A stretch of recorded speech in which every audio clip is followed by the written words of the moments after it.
human capacity development. That is Dr. Chinedu Ogu.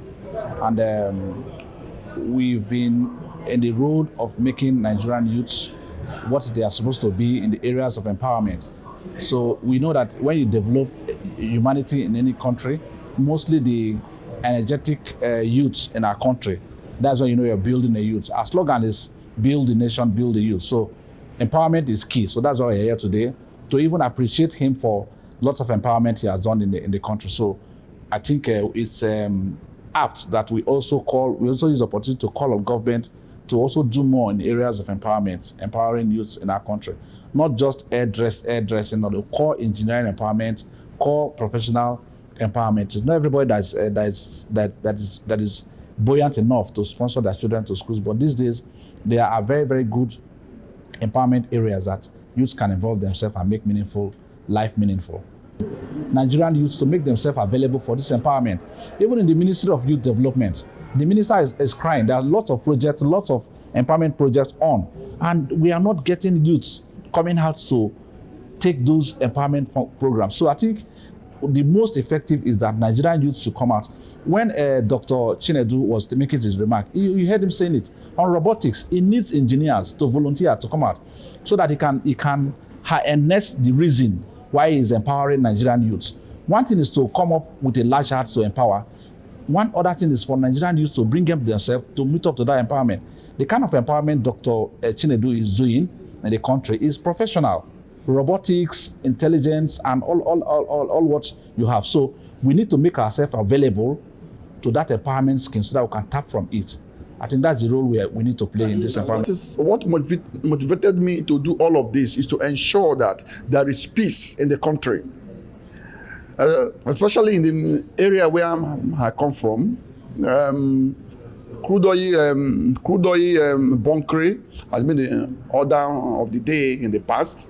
You heard in those days when Minister Wike was the governor, how he entered into the bush, trying to ensure that the oil bunkering was eradicated. So what is giving me, we want to ensure that oil bunkering is being reduced so that the oil production of the country will increase, which we have succeeded to achieve.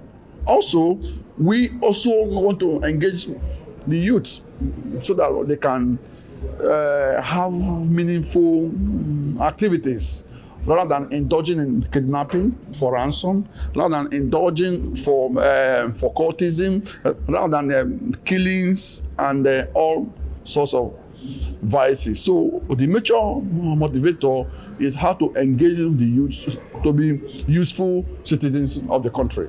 Young ladies, most of our ladies now, they are going into drug abuse, all because there's no work. And I am against it because as a national woman leader, I have to speak for them. If there is job opportunity for them, they will not go into drug. If there is job opportunities for the ladies, they will not go into harlotting.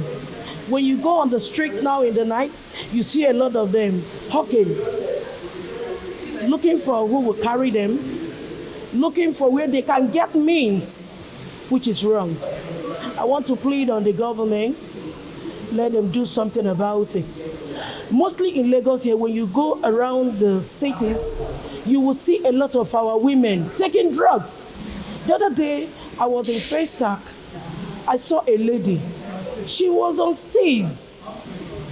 I asked somebody, I said, what is the problem? She told me that she took a substance that they called ice.